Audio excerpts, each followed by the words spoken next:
Bonjour, aujourd'hui je vous montre comment utiliser Classroom avec un iPad. Lorsque je veux utiliser Classroom sur un iPad, l'idéal c'est d'utiliser l'application Safari et d'ouvrir un onglet et de se connecter en fait à classroom.microsoft.com/home. De cette façon-là, j'arrive à la page d'accueil de Microsoft Classroom. Alors, je me connecte avec mon courriel et mon mot de passe. Je fais accéder une fois que je suis entré. Je vous fais remarquer que lorsqu'on est dans Classroom, on est en fait dans une des applications d'Office 365. Donc, Classroom est ici.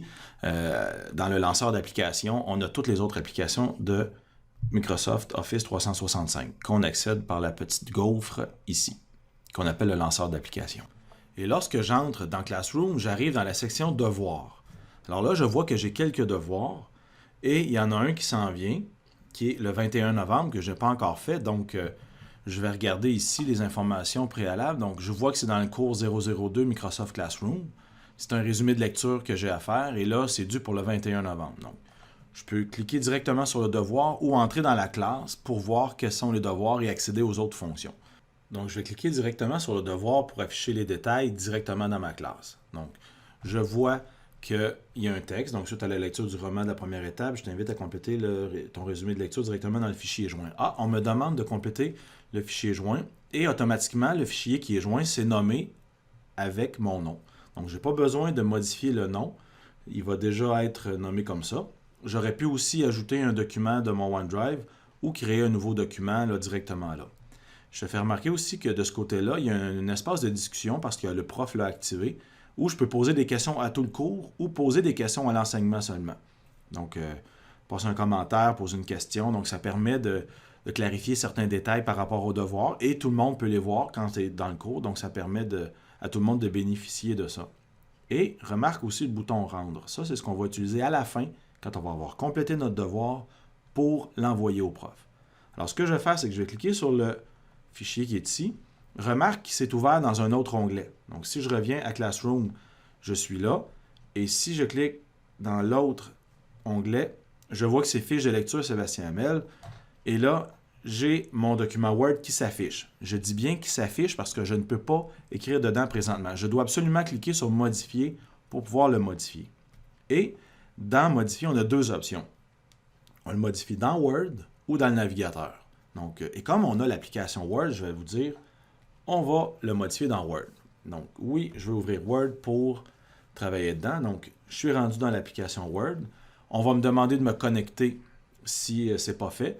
Donc, moi, je suis déjà connecté dans mon Word.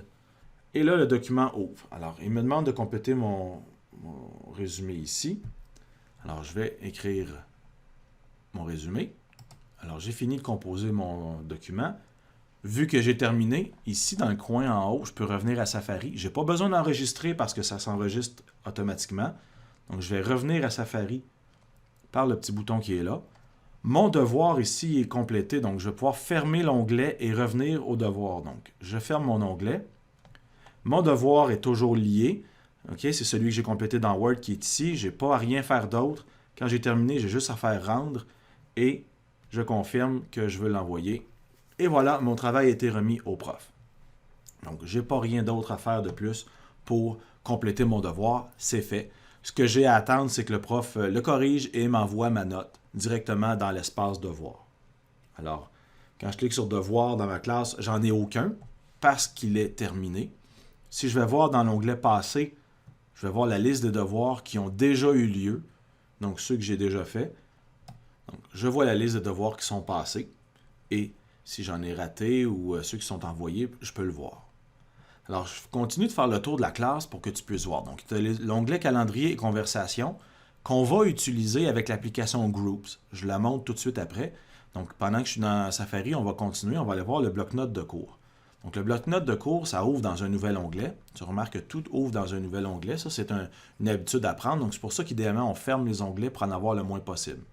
Et là, le bloc-notes de cours, c'est un carnet que le prof peut utiliser ou pas. C'est son choix.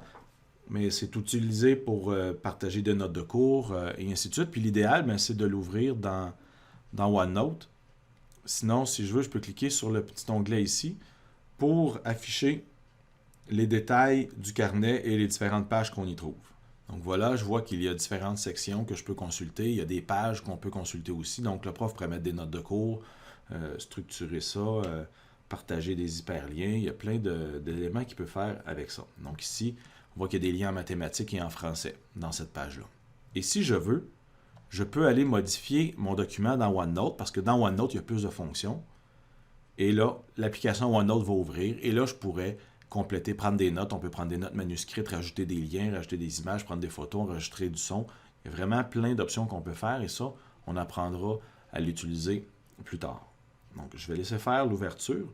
Alors, je vais fermer l'onglet bloc-notes pour la classe pour revenir à ma Classroom. Donc, j'étais dans l'onglet bloc-notes de cours. On va aller voir l'espace de fichiers. Donc, ça aussi, ça ouvre dans un nouvel onglet. Et l'espace de fichiers, c'est les fichiers que les profs mettent là pour la classe. Donc, selon la structure, je peux avoir des documents de français, de mathématiques, je peux mettre des documents Word, des PDF. Et si je veux ouvrir un document, j'ai juste à cliquer dessus. Il ouvre dans un nouvel onglet, de la même façon que mon devoir. Et là, j'ai l'option de l'ouvrir dans Word si je veux travailler directement dans l'application. Donc, si je clique sur Word, il va ouvrir dans l'application. Je vais pouvoir le modifier. Sinon, ben là, je peux lire ou consulter le document selon ce qu'on me demande de faire. Donc, je vais fermer mon onglet ici pour revenir en arrière. Donc là, je reviens encore dans mes documents. Je suis retour dans les documents. Je peux fermer l'onglet si je n'ai pas besoin d'aller plus loin. L'onglet à propos ici me permet d'avoir les informations relatives au cours. Si le prof a complété ça, le numéro du cours, la date et ainsi de suite. Donc, c'est plus ou moins très important pour le fonctionnement de ma classe. Donc, maintenant, ce que je vais faire, c'est que je vais changer d'application pour vous montrer à utiliser calendrier et conversation. Donc, je vais fermer Safari et j'ai dans mon groupe d'Office 365 toutes les applications que j'ai besoin et je vais utiliser le groupe. Alors, quand j'ouvre le groupe, en fait l'application Groups, j'ai les groupes et les classes auxquelles je suis inscrit. Alors, je vais consulter ma classe ici. Et le premier onglet dans lequel j'arrive, ce sont les discussions. Toutes les publications qui ont été faites. Les devoirs aussi apparaissent là. Mais il peut y avoir certaines annonces qui sont faites. Des annonces peut-être en lien avec le calendrier aussi. Donc, si je veux consulter un élément, je le sélectionne. Et il va apparaître dans l'écran principal ici. Et j'ai un bouton « Ajouter à mon calendrier » qui me permettrait d'ajouter ça dans mon calendrier Outlook. Remarquez que dans le bas, je peux poursuivre la discussion et échanger et rajouter des informations, un espace pour écrire, rajouter des photos, une photo prise sur le fait, des photos de mon iPad ou joindre un fichier de mon OneDrive. Et j'ai juste à cliquer sur « Publier ». D'autres publications pourraient être du style de questions, d'échanges avec des hyperliens. Et un autre ici, exemple d'hyperliens à consulter qui vont ouvrir dans Safari. Donc ça, c'est les conversations et différentes publications qui ont lieu dans le cours. Le calendrier se trouve ici. Alors, ce sont les événements à venir. Et lorsque je sélectionne un événement, bien dans le bas, je peux l'ajouter à mon calendrier. Donc, ça me donne des indications sur ce qui se passe dans ma classe et noter les dates importantes. Remarquez que l'onglet Fichier qui est là, c'est aussi l'onglet Fichier qu'on a dans notre Safari, donc dans notre Classroom. Donc, c'est un autre endroit qu'on a pour les consulter. Même chose pour l'onglet OneNote. Ça me permet d'ouvrir le document de la classe pour OneNote. Donc, voilà pour l'application Groups. Et pour terminer, je vous montre rapidement l'application Classroom. Donc, l'application Classroom me permet d'avoir les devoirs à faire. Donc, j'ai mon document ici que je peux ouvrir. Et je vois qu'il y a une ressource faite, mais voyez-vous, je l'ai ici terminée. Donc, j'aurais pu compléter mon devoir ici. Et dans le coin en haut à droite, j'ai l'onglet des discussions qui ont rapport à ce cours-là. Donc, je pourrais démarrer une conversation, mais là, présentement, il n'y en a pas. Donc, l'application Classroom permet de consulter les devoirs et de les faire lorsque c'est des fichiers joints. Et aussi d'afficher et participer aux discussions. Donc, ça fait le tour des différentes applications pour utiliser la Classroom.